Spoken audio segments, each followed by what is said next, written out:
Lors des deux derniers messages, ici, je vous ai parlé de l'importance d'être relié au Saint-Esprit. L'importance d'être relié au Saint-Esprit, que ce ne soit pas une théorie, comme je l'ai dit tout à l'heure, mais d'être relié au vivant, d'être relié à l'action du Saint-Esprit, d'être relié à la personne de Dieu. On a vu qu'on peut être clignotant, un petit peu comme une ampoule ou comme une prise électrique, clignotant où le courant passe mal, et tout à coup ça s'arrête. Et c'est important d'être connecté à la vie par le Saint-Esprit, d'être vraiment relié au Saint-Esprit, pas de temps en temps, pas quand j'en ai envie, mais en permanence. On a vu aussi qu'il est important de comprendre que Dieu est saint. Et dans Éphésiens 4 et 5, on a vu qu'on ne doit absolument pas donner accès au diable. Si on veut être dans cette présence de Dieu, de Jésus, si on considère que Dieu est saint, on est appelé à rejeter toutes les actions du diable. Et Éphésiens, par exemple, nous exhorte à rejeter un certain nombre de choses. Il parle de rejeter la médisance, de rejeter la méchanceté, de rejeter la calomnie, de rejeter le mensonge, de rejeter l'insoumission, etc., etc. Et au travers d'Ésaïe 6, on a aussi été invité à contempler la sainteté de Dieu, mais pas seulement se rendre compte que Dieu est saint, mais comprendre que si on veut vivre cette présence de Dieu, si on veut vivre la présence du Saint-Esprit, de Jésus, on est appelé à se sanctifier, à se mettre à part, à se démarquer de l'esprit du monde. Je vous ai laissé ces questions lors de différentes prédications. C'est quand la dernière fois que tu t'es retrouvé dans la présence de Dieu ? Je ne parle pas d'être dans un culte, dans une réunion, mais vraiment que tu as ressenti la présence de Dieu, que ça a dépassé l'intellect, que ça a dépassé ta compréhension, mais que tu as vraiment ressenti que Dieu est là, que Dieu est vivant, que tu n'es pas en train de parler juste au plafond, ou à ta chambre, ou à ton appartement, ou aux arbres, si tu marches dans la forêt, mais que tu parles vraiment à Dieu, et que Dieu est là, que Dieu t'entend. C'est quand la dernière fois que tu as été confronté à sa sainteté ? T'es rendu compte, et lorsqu'on est confronté à sa sainteté, comme on l'a vu dans le livre d'Ésaïe au chapitre 6, Ésaïe est comme tombé, tétanisé face à cette sainteté de Dieu. Et il a dit, mais malheur à moi, malheur à moi. Et l'ange a dû venir avec des pincettes pour toucher ses lèvres, pour lui apporter la purification et la paix. Et aujourd'hui, on a Jésus-Christ, qui est venu payer pour qu'on soit rendu pur. Mais lorsqu'on est dans la présence de Dieu, est-ce qu'on se rend compte encore qu'on n'est largement pas à sa hauteur et qu'on a besoin de sa grâce ? On a besoin de sa vie et de sa victoire, on a besoin de son pardon. Est-ce qu'on se rend compte que Dieu est saint et que nous, même si on ne se trouve pas si mal, aux yeux de Dieu, on n'est pas si bien. Et on a besoin qu'il nous purifie, qu'il nous sanctifie. Et on a vu aussi qu'on ne sera jamais meilleur en cherchant à devenir meilleur. On a besoin de quelque chose d'extérieur. On a besoin de cette grâce, on a besoin de Dieu, on a besoin de Jésus qui vient nous toucher et qui a d'accepter ce tout est accompli, qui a été prononcé à la croix dans nos vies. Est saint ce qui est détaché d'un usage ordinaire. Est-ce qu'on est juste comme le monde, on n'aimerait pas faire trop de vagues pour surtout pas trop qu'on nous voie ? Ou bien est-ce qu'on est prêt aussi à se démarquer, à oser être différent ? Je ne parle pas différent dans le sens qu'il faut être bête ou faire des choses bizarres, mais être différent en rejetant les actions du monde. Être différent en rejetant ce que tout le monde fait, où on dit « mais de toute façon, tout le monde le fait ». Mais face à Dieu, on ne pourra jamais lui dire « de toute façon, tout le monde l'a fait, Seigneur, tu vois bien ».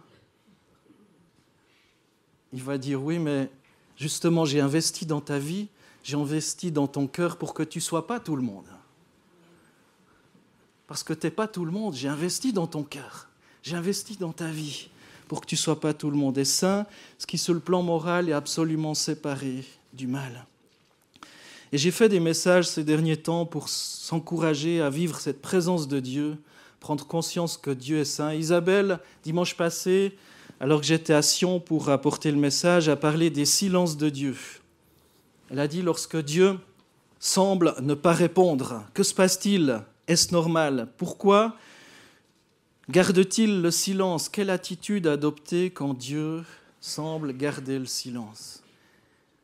Et je crois qu'on va voir quelques pistes supplémentaires aujourd'hui pour toucher le cœur de Dieu, pour entendre sa voix. Comment est-ce que tu vis tes challenges, mon frère, ma sœur? Est-ce que ton éducation fait que je me débrouille tout seul? Surtout pas déranger, pas faire de vagues. Je me débrouille tout seul et puis Dieu, il est tellement occupé que je ne vais quand même pas le déranger. Je me débrouille tout seul. La vie a-t-elle un sens pour toi? Ta vie a-t-elle une parcelle de signification? Pourquoi est-ce que j'existe en fait? Est-ce que Dieu orchestre en fait tous les éléments de ta vie? Est-ce que c'est Dieu qui est au contrôle de notre vie, de ma vie? Je me pose la question en même temps. Ou est-ce que c'est simplement moi qui suis au contrôle? Je dirige et je demande à Dieu de bénir ce que je dirige. En avril, j'avais apporté un message avec cette question: pourquoi est-ce que j'existe? Alors, si vous voulez le réécouter, vous pouvez aller sur le site internet de l'Église. Yeah. Est-ce que le seul but de notre vie, c'est de bien bosser pour pouvoir se payer des belles vacances? Ou bien bosser pour se construire une belle maison? Ou avoir une belle voiture parce que le voisin ou le collègue a acheté une belle voiture, donc ça fait tâche si j'en ai pas une plus belle que lui. Combler les vides de nos vies, peut-être par des achats, des habits, des amis, des voyages, des sorties, pour certains de l'alcool, etc. Bon, de temps en temps, penser à Dieu pour qu'il m'aide, pour qu'il me bénisse, pour qu'il me guérisse, pour qu'il répare les pots cassés. Qui est au contrôle? Et le titre de mon message ce matin, c'est « Le Saint-Esprit veut être ton ami ». Le Saint-Esprit veut être ton guide. Le Saint-Esprit veut être au contrôle de ta vie. Et c'est mon premier point. Le Saint-Esprit est-il ton ami, mon frère, ma sœur? Dans Jean 14, versets 16 à 17, il est écrit « Et moi, je prierai le Père, et il vous donnera un autre consolateur qui soit éternellement avec vous. L'Esprit de vérité que le monde ne peut pas recevoir parce qu'il ne le voit pas, il ne le connaît pas, mais vous, vous le connaissez parce qu'il demeure près de vous et qu'il sera en vous. » J'ai déjà développé ce verset lors d'un précédent message, mais c'est Jésus qui prie le Père pour qu'il nous donne cet autre consolateur. Jésus était sur terre, Jésus leur dit « Je ne vais plus être avec vous, mais il y a quelqu'un d'autre qui va venir à la place. » Et il leur dit « Vous avez un privilège que le monde n'a pas. Le monde ne peut pas voir le Saint-Esprit, mais vous, oui. » Pour ceux qui ont Facebook, Twitter, Instagram ou encore Snapchat ou autre chose, autres réseaux sociaux, vous avez peut-être beaucoup d'amis ou de suiveurs, enfin de followers. Mais ce n'est pas de ces amis dont je vais parler ce matin.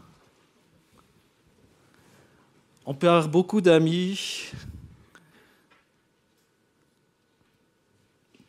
Il peut nous manquer le principal ami. Est-ce que le Saint-Esprit est ton ami? Est-ce que lors de son dernière action dans ta vie, tu as liké? Pour certains, c'est du chinois, mais tu as cliqué pour dire « j'aime ». J'aime, ah celui-là, oh il est en vacances aux Bahamas. Like, super. Wow, puis il a pu se payer un nouveau truc parce que c'est sur Facebook. Wow, dans quel resto il a mangé, c'est génial. Wow, c'est super. Et le temps qu'on peut passer, mes frères et sœurs, dans ce genre de choses pour regarder ce que les autres font. Et je me dis, le jour où on passe autant de temps avec Jésus que sur les réseaux sociaux, je vous promets, je fais la promesse devant Dieu, eh bien que ça va déménager. Ça va déménager dans la société. Si on passe autant de temps avec Dieu que sur Facebook, Insta ou Tweet ou ce que vous voulez. Mais ça va déménager. Des fois, je me dis le nombre de fois que je regarde si j'ai reçu un nouvel email. Est-ce que je me préoccupe autant de ce que Dieu pense de l'instant présent de ma vie que de recevoir un nouvel email? C'est une question que je me pose des fois.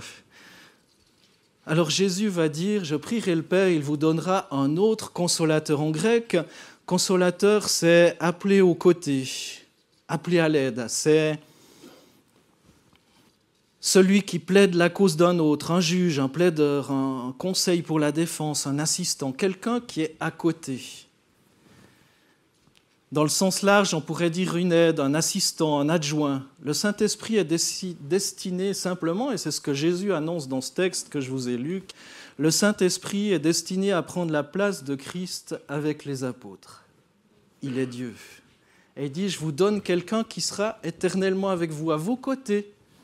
Là, toujours. Moi, j'ai à peu près toujours ça sur moi. À peu près ça toujours sur moi. Mais est-ce que le Saint-Esprit est à peu près toujours à côté de moi? Un autre consolateur qui soit éternellement avec vous. Éternellement, ça veut dire pour toujours. Je ne sais pas comment vous comprenez ce mot, mais éternel, ça veut dire pas de commencement, pas de fin. Donc depuis que ça commence, mais comme ça n'a jamais commencé parce qu'il n'y a pas de commencement, c'est depuis toujours. Donc éternellement avec vous, toujours avec vous. Encore mieux que le téléphone portable qui est toujours dans votre poche ou dans votre sac à main, ou peu importe, éternellement avec vous. Et des fois, il y a le mode silencieux, mais tu sens que ça vibre, puis tu regardes quand même. Est-ce que le Saint-Esprit vibre dans ta poche? Puis te dit, mais j'ai envie de te parler. Là, tu es en train de dire une bêtise. Là, tu t'es fâché avec quelqu'un, ou tu es entêté, ou tu es orgueilleux, ou tu es jaloux, et ça vibre dans ta poche. Puis tu as le message, lis ma Bible. Comment vous vous êtes engagé? Et je prie vraiment que ce soit le désir de votre cœur. Alors vous me direz, oui, mais c'est Dieu. Et quand on pense à Dieu, on pense à Dieu le Père. Mais je m'excuse, vous avez été baptisés au nom du Père, du Fils et du Saint-Esprit. Et c'est ça Dieu, en fait. C'est le Père, le Fils et le Saint-Esprit. Dieu, ce n'est pas juste le Père. C'est Dieu le Père, Dieu le Fils, Dieu le Saint-Esprit. Avoir Dieu pour ami, c'est le Père, le Fils et le Saint-Esprit dans sa complétude. Si tu as été baptisé au nom du Père, du Fils et du Saint-Esprit, ce n'est pas pour réduire le Saint-Esprit à une puissance ou à un objet. Quelqu'un de seconde classe, quelqu'un où on ne sait pas le définir. Dieu le Père, on sait définir. Le Fils, on peut encore mettre peut-être une image, essayer de comprendre, mais le Saint-Esprit, c'est une puissance. Non, c'est une personne. Tu as été baptisé, si tu es baptisé, si ce n'est pas le cas, je t'invite à prendre rendez-vous avec moi pour le faire le plus vite possible.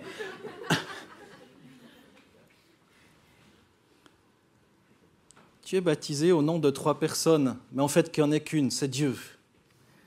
On va développer ce thème une autre fois, parce que sans ça, on est parti pour un bon moment. Le Saint-Esprit est Dieu, et pleinement et totalement. Tu peux l'adorer, le chérir, passer du temps avec lui.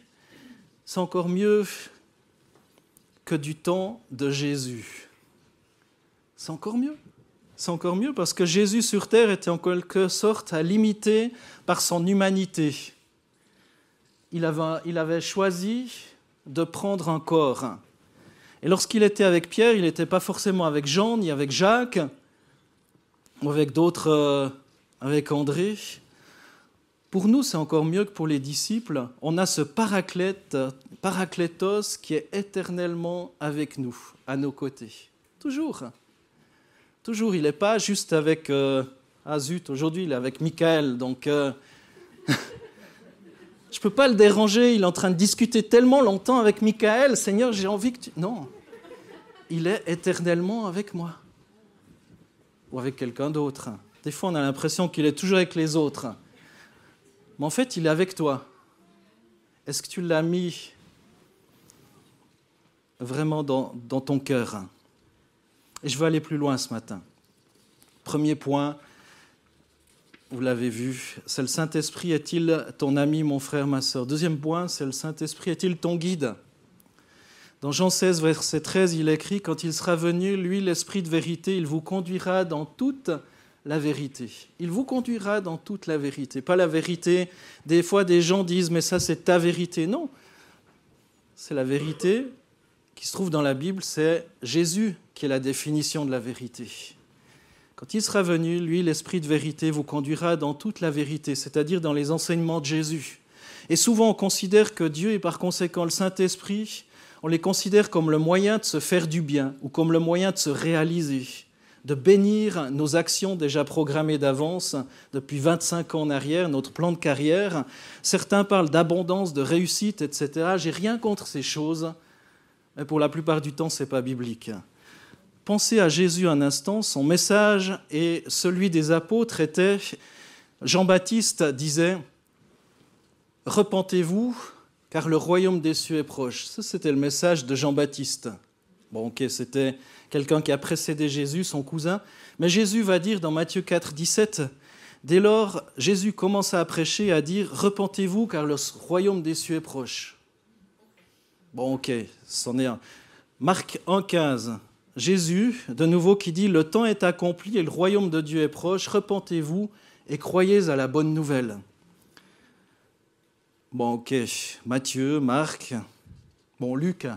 Luc va dire, enfin c'est Jésus qui va dire dans Luc 13, verset 3, « Mais si vous ne vous repentez pas, vous périrez tous de même. » Ouh là là. Moi j'ai envie de me réaliser juste. Seigneur, t'as pas autre chose? Attends, Luc 13, 5. Mais si vous ne vous repentez pas, vous périrez tous pareillement. Bon, on va passer un peu plus loin, Jésus, Jean-Baptiste.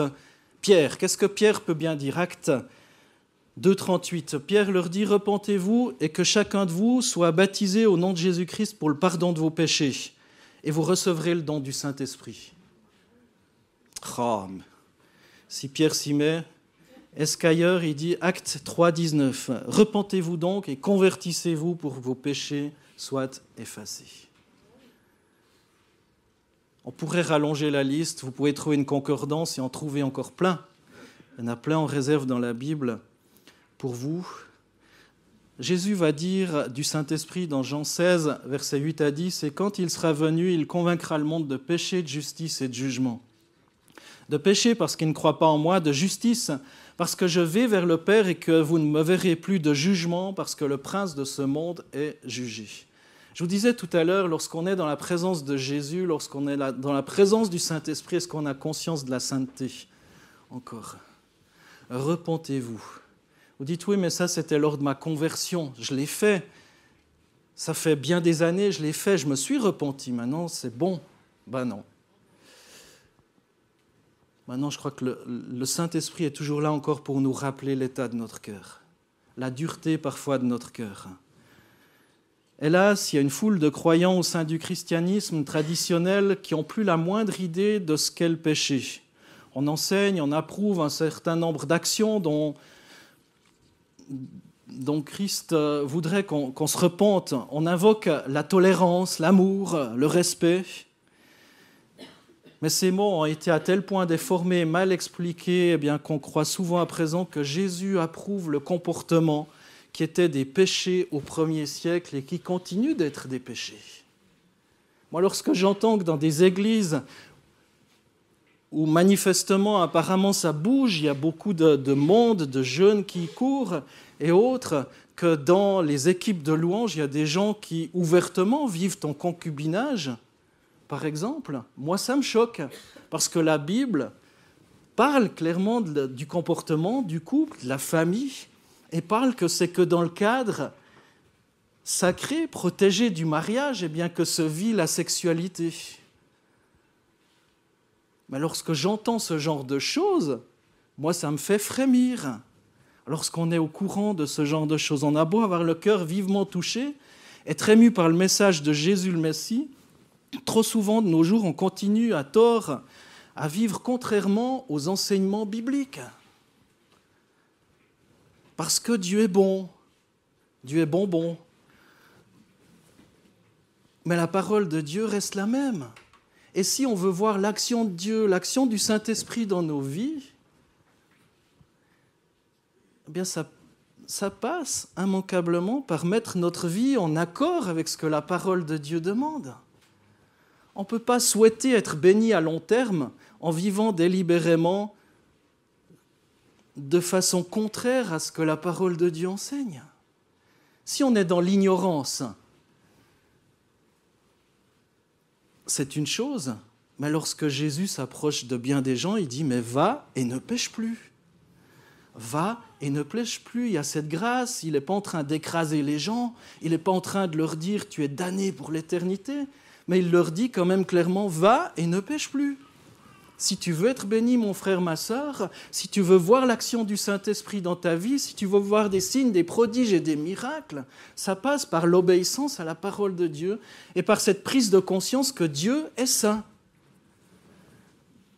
Ceux qui négligent de comprendre ou sont incapables de comprendre ce que représente en fait le repentir, ce fait qu'implique que nos cœurs soient à fond pour Jésus, soient à fond selon les instructions de la Bible.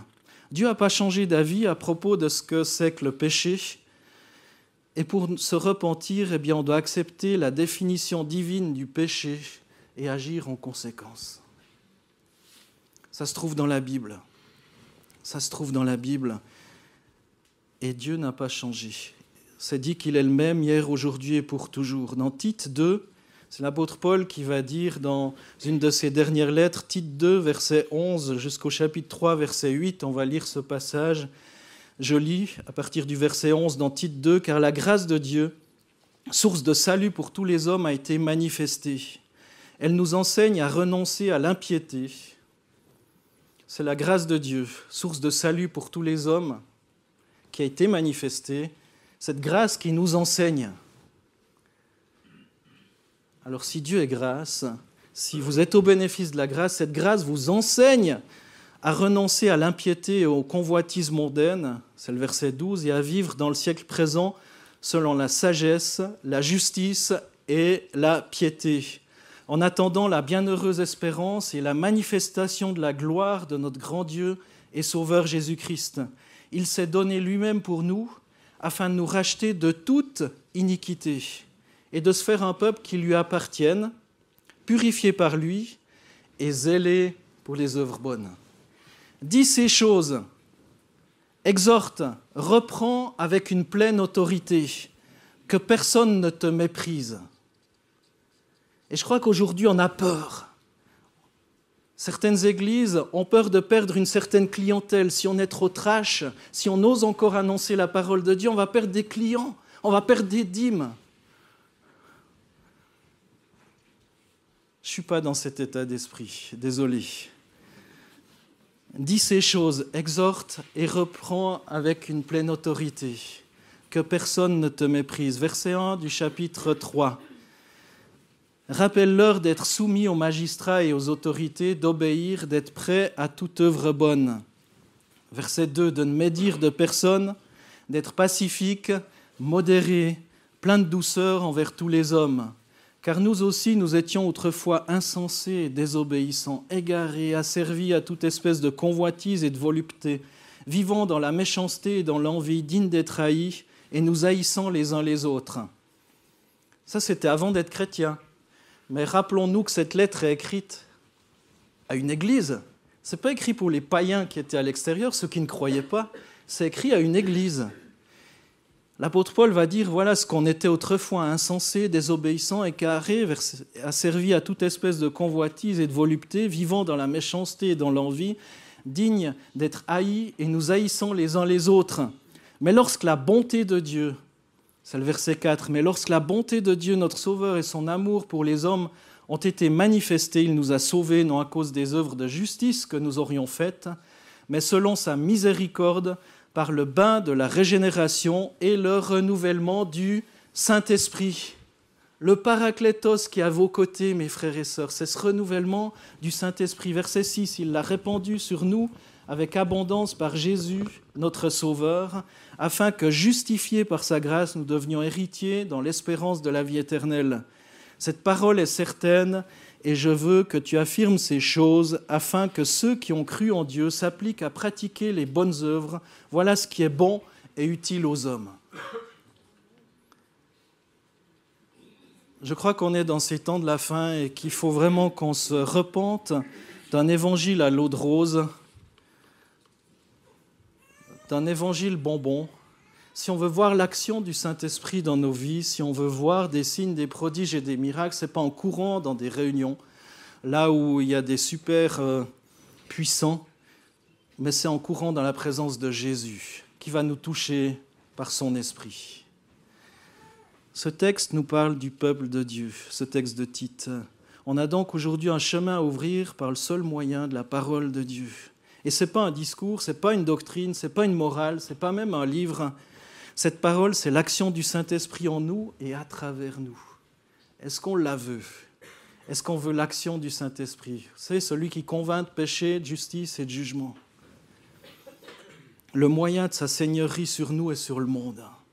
Dieu a envie d'être actif et présent en vous partout. Dieu veut s'installer réellement en vous.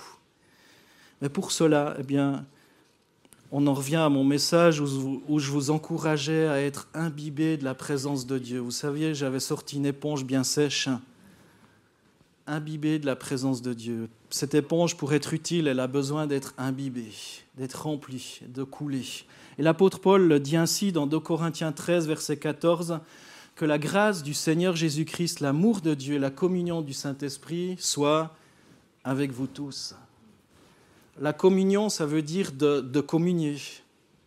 La grâce, ça on comprend. La grâce du Seigneur, on l'aime bien. L'amour de Dieu, on l'aime bien proclamer. Mais il y a cette communion avec le Saint-Esprit aussi. Vous savez, le Paraklétos qui est à mes côtés.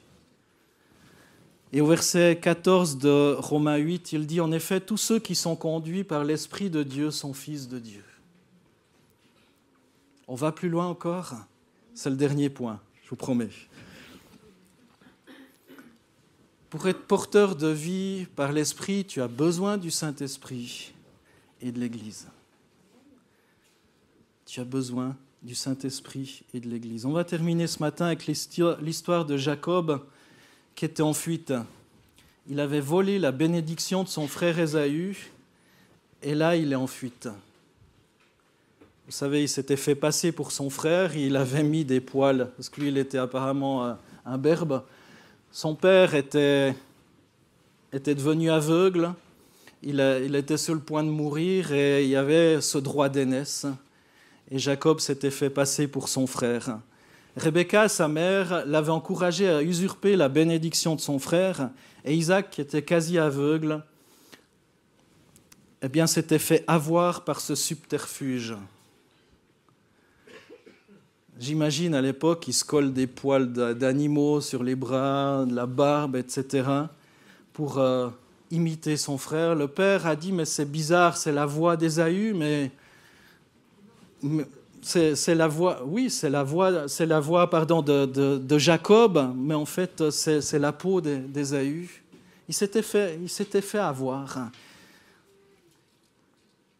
Dans Genèse 28, 10 à 13 et 16 à 19, on voit cette fuite de Jacob. Il fuyait son frère parce qu'il avait peur de se faire... parce que forcément, quand ça a été mis en lumière, vous imaginez bien qu'Ésaü n'était pas très heureux. Genèse 28. Jacob partit de Beer-Shéba et il s'en alla à Haran. Il atteignit un endroit où il passa la nuit, car le soleil était couché. Il prit l'une des pierres de l'endroit, il la plaça sous sa tête et il se coucha à cet endroit. Il eut un rêve. Voici qu'une échelle était dressée sur la terre, et son sommet touchait au ciel. Et les anges de Dieu y montaient et y descendaient. Or l'Éternel se tenait au-dessus d'elle. Il dit « Je suis l'Éternel, le Dieu d'Abraham, ton père, le Dieu d'Isaac. La terre sur laquelle tu es couché, je te la donnerai à toi et à ta descendance. » Verset 16, Jacob s'éveilla de son sommeil et dit « Certainement l'Éternel est présent dans cet endroit et moi je ne le savais pas. » il eut de la crainte et dit que cet endroit est redoutable, ce n'est rien moins que la maison de Dieu. C'est la porte des cieux. Jacob se leva de bon matin, il prit la pierre qu'il avait placée sous sa tête, il l'érigea en stèle et versa de l'huile sur son sommet. Il donna le nom de Béthel à cet endroit, mais la ville avait d'abord porté le nom de Luz.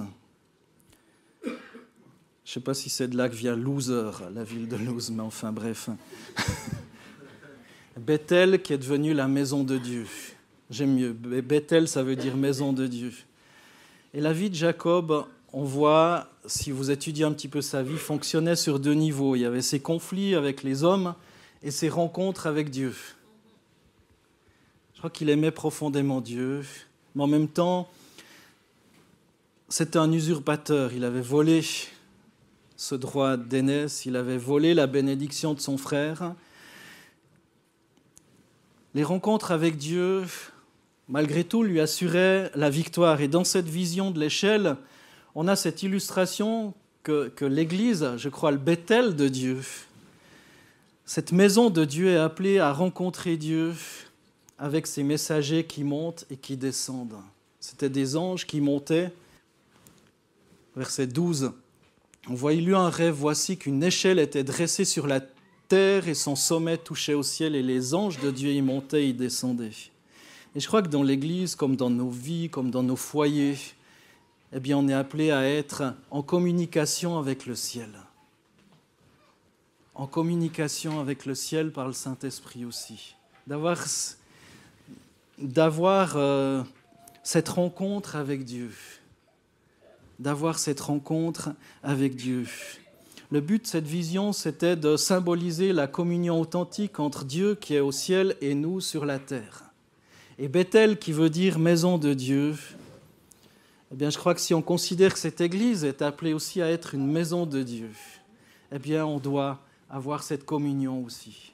Mais pour ça, eh bien, on doit proclamer, aspirer, inviter à la sainteté, à la pureté. On ne fait pas n'importe quoi dans la maison de Dieu, dans la présence de Dieu. Et je pousserai un peu plus loin, lorsque l'apôtre Paul nous dit que notre corps, c'est le temple du Saint-Esprit. On ne fait pas n'importe quoi avec nos corps, parce que c'est aussi la maison de Dieu, le réceptacle de la présence de Dieu.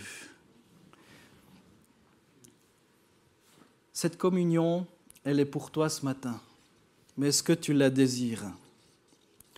Prier est important, mon frère, ma sœur, mais ce n'est pas facile. Parfois, il nous semble qu'on a fait le tour. On a fait le tour.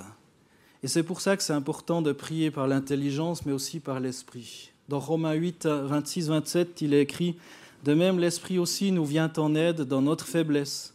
En effet, nous ne savons pas ce qu'il convient de demander dans nos prières, mais l'esprit lui-même intercède pour nous par des soupirs que les mots ne peuvent exprimer.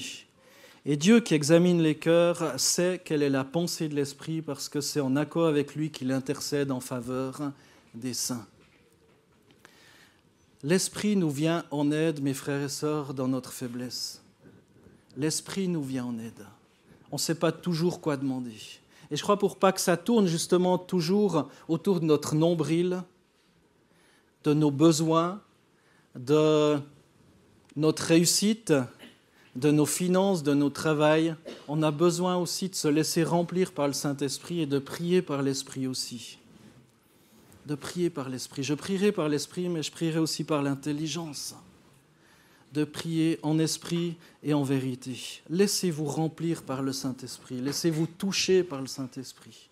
Lorsqu'on chante en langue dans l'assemblée, priez en langue si Dieu vous a donné ce don des langues. Si vous ne l'avez pas reçu, faites-en vraiment un sujet important dans votre quête, dans votre prière. Demandez à Dieu. Eh bien qu'il vous accorde aussi, parce qu'on voit aussi l'importance dans la Bible du don des langues, et parfois on peut être troublé, on peut ne plus savoir quoi faire, mais on prie en langue dans notre cœur, et tout à coup il y a comme une paix miraculeuse qui vient. On ne sait pas pourquoi, ou plutôt je dirais oui, on sait pourquoi, parce qu'on a simplement laissé Dieu agir dans notre vie. C'est un mystère, la Bible en parle, mais je vous invite à en faire un sujet de prière. Alors je vais conclure. Le Saint-Esprit est-il ton ami ce matin? Le Saint-Esprit est-il ton guide? Et on a vu aussi que pour être porteur de vie par l'Esprit, tu as besoin du Saint-Esprit et de l'Église. Comme je l'ai déjà dit à de nombreuses reprises, je ne crois pas aux chrétiens sans Église. C'est comme je ne crois pas aux voitures sans pneus, sans essence ou sans électricité ou sans ce que vous voulez. Il manque quelque chose. Et Christ un jour reviendra rechercher son Église. Tu as besoin du Saint-Esprit et de l'Église, ce Bethel. Tu vas me dire, mais je suis le Bethel parce que, voilà, on a appris que notre corps, c'est le temple du Saint-Esprit. Mais tu as aussi besoin des frères et sœurs. Tu as aussi besoin de ça. Alors, est-ce que tu es seul pour vivre ta vie? J'ai posé la question, la vie a-t-elle un sens pour toi? Ta vie a-t-elle une parcelle de signification? Est-ce que Dieu orchestre tous les événements de ta vie? Ça fait beaucoup de questions. On pouvait en choisir une, en garder une, ou aucune, peu importe. Qu'est-ce que vous allez garder ce matin de ce message? Une soif, une envie, une tristesse? Qu'est-ce que vous allez garder? Est-ce que vous allez garder que le Saint-Esprit veut être votre ami? Et comme mon téléphone vient de faire ding-dong, vous n'avez peut-être pas entendu, mais moi oui, ça m'a dérangé. Ça me rappelle que je n'ai pas mis sur silencieux. Ce n'était pas fait exprès. Est-ce que le Saint-Esprit fait ding-dong? Est-ce que le Saint-Esprit fait ding-dong dans ta vie? Quand tu as un problème, une maladie, un souci, est-ce que ça fait ding-dong dans ta poche pour te réfugier dans les promesses de Dieu, dans ton cœur? Face à telle ou telle situation, tel ou tel conflit, telle ou telle chose que tu as déjà apportée au Seigneur 21 000 fois. C'est la question que je vous laisse, ou les questions. Avoir Dieu pour ami. Avoir Dieu pour l'ami, marcher main dans la main. Vivre en pleine harmonie et suivre le même chemin. Joie d'un compagnon de joie. Ouais. Tel un ami. Seigneur Jésus, merci pour mes frères et sœurs. Et si vraiment vous voulez ce matin dire oui, je te veux comme ami, Seigneur. C'était peut-être un accessoire, peut-être considérer le Saint-Esprit comme un accessoire occasionnel dont je peux me servir quand ça va mal. Mais j'ai vraiment envie que tu sois à mes côtés, ce Paraklétos. Si c'est ton désir ce matin, tu dis, ouais, tu n'es pas vraiment mon ami, Saint-Esprit, mais j'ai envie que tu le sois. J'ai envie que tu donnes un sens à ma vie, que tu guides ma vie. Eh bien, je vous invite simplement à vous lever et je termine par la prière. Seigneur Jésus, c'est entre vous et Dieu. Vous ne le faites pas pour moi ou pour votre conjoint à côté, votre ami à côté. Vous le faites sincèrement devant Dieu. Seigneur Jésus, tu connais nos cœurs, tu sondes nos sentiments. On a tous des luttes, des difficultés, des tracas, mais ce matin, tu nous rappelles eh bien, que tu veux être notre ami. Tu veux être notre ami, Jésus. Tu veux être mon ami. Tu ne veux pas nous laisser dans telle ou telle galère. Seigneur, trop souvent, on t'a utilisé pour réparer les pots cassés, parce qu'on s'est rendu compte qu'on avait fait fausse route. Mais Seigneur, donne-nous de changer d'état d'esprit et de prendre la peine de te consulter, prendre la peine de réfléchir sur ce que dit la parole, parce que l'Esprit nous conduit à la vérité, nous rappelle tout ce que Jésus a enseigné. Seigneur, aide-nous. Aide-nous, Seigneur, à vraiment aimer, à t'aimer, toi, le Paraklétos, à t'aimer comme un ami, même encore plus. Et Seigneur, à voir toutes les notifications qui qui s'affiche dans notre cœur et à y prendre garde. Ces notifications de vie. Dans le nom de Jésus, j'ai prié. Amen.